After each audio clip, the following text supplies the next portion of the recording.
Bonjour à toutes et à tous, bienvenue sur ma chaîne Robot Boxing après 2 séances d'entraînement. Ouais, parce que j'en ai d'abord fait une pour m'échauffer, puis après je suis allé à la salle pour bastonner. Non, je déconne. Non, mais d'abord je me chauffe et après je vais à la salle et après c'est du plus sérieux. Donc je me suis dit, avant de repartir au boulot, parce que là, voilà, ça défile, hein, je vais vous faire une petite vidéo d'avant-combat entre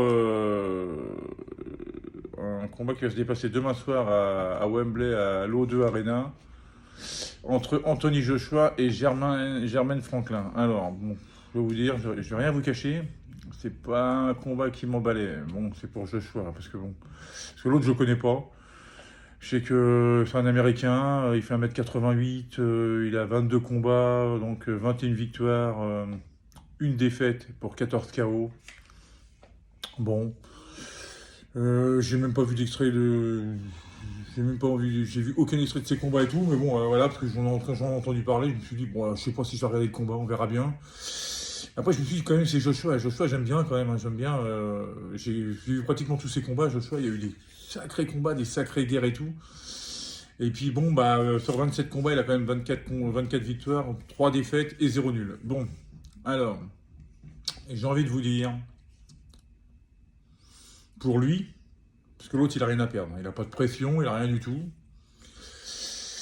Je dirais pour lui, c'est maintenant, c'est demain soir ou jamais. C'est-à-dire que, d'ailleurs, il l'a dit lui-même, si jamais il perd, il raccroche les gants. Parce que là, déjà pour lui, en ce moment, les carottes, elles sont déjà bien cuites. Alors, s'il veut pas qu'elles soient cramées, il a intérêt à gagner. Ah, vous avez vu l'enchaînement un peu. Trop fort, le gars, trop fort. Non, non, mais sans déconner, sans déconner, je ne peux pas empêcher de dire des conneries. Sans déconner, il n'a pas le choix. Donc, alors, normalement, il devrait faire le taf parce que son adversaire est 29e mondial. Donc là, il prend un top 30 pour revenir. C'est ce qu'il va aller faire de toute façon. Il ne faut surtout pas qu'il s'amuse à reprendre un Ruiz ou un Wilder, alors là encore moins. Ou même un Ortiz, parce que pour revenir, ça n'aurait pas été bon du tout. Donc, vaut mieux qu'il se remette en route, tout doucement, vraiment qu'il laisse repartir la machine. Parce que là, s'il fait pas le taf demain, faut qu'il arrête. Hein. Faut qu'il arrête. Alors après, je sais, en boxe, on sait jamais. Hein. Regardez, sa première défaite contre Andy Ruiz, au Mexicain, on lui donnait pas un copec. Hein. Et puis pourtant, il a gagné par arrêt de l'arbitre à la 7e reprise. Et puis Joshua était 3 fois au tapis. Ah, on sait jamais, on sait jamais. L'autre, on sait pas ce qu'il a dans le ventre. Ça se trouve, il va revenir. De toute façon, l'autre, il n'aura pas de pression. Jermaine Franklin, donc il va arriver gonflé à bloc. Et il va lui rentrer dedans. Donc ça, c'est sûr. À mon avis, bon, je pense qu'il n'y aura pas de surprise. Hein. Moi, je vois un combat perso s'arrêter avant la 6e reprise. Je vois bien un KO assez net à la 5e. Mais j'aimerais bien quand même qu'il y ait quelques rounds. Hein, parce que bon, voilà, bon, déjà le combat, il n'a pas lieu en pleine nuit. Hein, il va avoir lieu comme ça en Europe. C'est ça l'avantage. C'est que le combat tête d'affiche, il a lieu entre 23h, 23h30. Allez, au pire, ça finit à minuit et demi. Donc ça, c'est cool. C'est pas que ça me dérange pas, hein, moi, de me lever à 4h du matin. De toute façon, j'ai fait ça toute ma vie, pratiquement. Donc, voilà. Et pour les Mike Tyson et les Floyd Mayweather et tout ça. J'en ai fait des nuits blanches, hein. Mais je regrette pas, hein. Ah, vous savez, quand on aime, on compte pas, hein. Surtout la boxe, alors là. Voilà, voilà. Mais, ouais, donc, pour en revenir au combat, ouais, donc, normalement, il devrait faire le taf.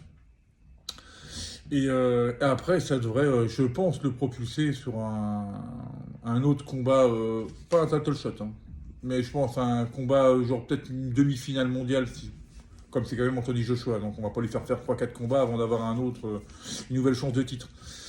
Mais là, demain, il a intérêt à gagner. Et je pense que Wilder, lui, il regarde. Je pense que Wilder, lui, je pense qu'il est sur la touche. Il regarde ce qui se passe. Il va jauger par rapport à son combat là. Après, je pense que son combat contre Ruiz va être signé. Après, moi, voilà ce que je vois. Joshua demain, si tout va bien, il passe. À moins une grosse surprise, mais normalement il passe. Après, je vois bien un Wilder Ruiz. Alors, Ruiz, très dangereux. Hein. On l'a vu contre Joshua, très très dangereux. Mais Wilder, c'est très bien ce qu'il dit. Hein. Ok, l'autre il peut me marcher dessus pendant 12 rounds. Moi j'ai besoin d'un seul coup, d'une seconde, et la lumière est éteinte. Donc moi je vois plutôt Wilder parce que le monde entier encore rêve. Peut-être pas autant qu'à l'époque où ils se partageaient les 4 ceintures eux deux, mais le monde entier rêve encore d'une affiche Wilder, Joshua. Ça serait bon. Et pourquoi pas après le vainqueur des deux, aller défier Fury ou Usyk, ça on verra. Hein. Il faudrait d'abord que ces combats-là soient signés. Donc voilà, voilà c'est tout ce que j'ai à dire pour cette petite analyse avant combat. Donc mon prono à moi, Joshua à la 5e reprise. Voilà, voilà, bah, je vous souhaite à toutes et à tous une super journée et on se retrouve très vite pour le débrief de ce combat, je pense dimanche matin. Allez, bonne journée à tous, ciao!